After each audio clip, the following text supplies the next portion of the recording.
In honor of the millions of veterans we celebrate today, we wanted to not only take a look at some of the challenges facing our military heroes, but also some of the solutions.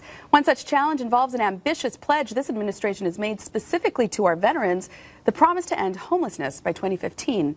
But despite figures showing a 12% reduction from 2010 to 2011, there are still around 60,000 vets without a place to call home. Pete Hegseth, the CEO of Concerned Veterans for America, joins us now to discuss it. Hey, Pete, welcome back. Hey, thanks for having me. Great to have you on the show. So let's start out with that first challenge facing, it seems, far too many veterans, and that's the problem of homelessness. Explain why there's such a problem and if it's realistic that it can be solved in, what, just the next 3 years?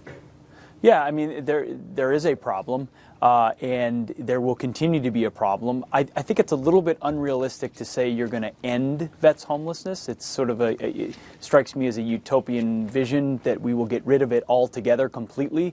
But I really think you can put a dent in it by identifying who these men and women are that are potential, who are homeless, and then also what pushed them over the edge. Was it that job that they couldn't hold on to? Was it getting out of military service without the skill sets to do it? Was it the inability to have the money they need to transition from a steady paycheck in the military to the civilian world? What is it that pushed them in? What are the age demographics? And then break down specific solutions accordingly. But sort of just saying we're going to end vets' homelessness is not going to get it done. You're going to have to take a very targeted approach to help these guys. So Pete, this last summer, President Obama, he announced that there's going to be a major overhaul of how the military approaches transition from military to civilian life. What are some of the efforts that you see, that you like, and that are working? Sure. I mean, the Army takes 10 weeks to train a soldier. The Army specifically takes 10 weeks to train a soldier, and then you're in for years, and then they give you 10 hours worth of briefings and say good luck. And that doesn't set a whole lot of people up for success. As long as the military is learning, that's good, but a lot of the best examples I've seen are private sector outside the military solutions. Things like rallypoint.com. A friend of mine, Yanan Weiss, who's a special operations soldier himself, started it.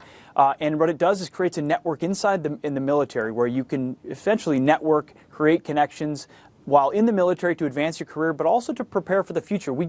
Members of the military get behind the curve on networking. So let's start the networking now, get to know who's there, who's where, and then employers can reach into that database and identify particular skills as well, breaking down that communication barrier.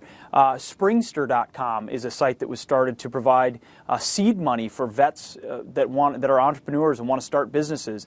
Those types of opportunities, making sure vets know about them and then training them properly with basic skill sets on resumes and writing and how their military equivalents transfer will go a long way. Yeah, both of those sites, you brought my attention to it earlier this afternoon, and I took a look, and it looks so fantastic to be able to sort of look at the contributions that folks in the military are making in private life and that private-public partnership. And I read that, in fact, veterans are twice as likely to be entrepreneurs and start a business than the civilian population. So there are a lot of skills and energy as leaders that our veterans have that are of such a enormous benefit to their fellow civilians.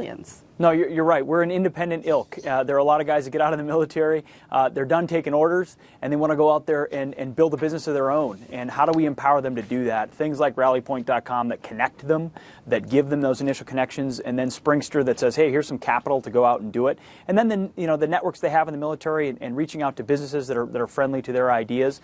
You cobble all that together, and you can get to a point where a guy or gal out of uniform now has the tools at their disposal to go into that civilian workforce and start new businesses that benefit all of us.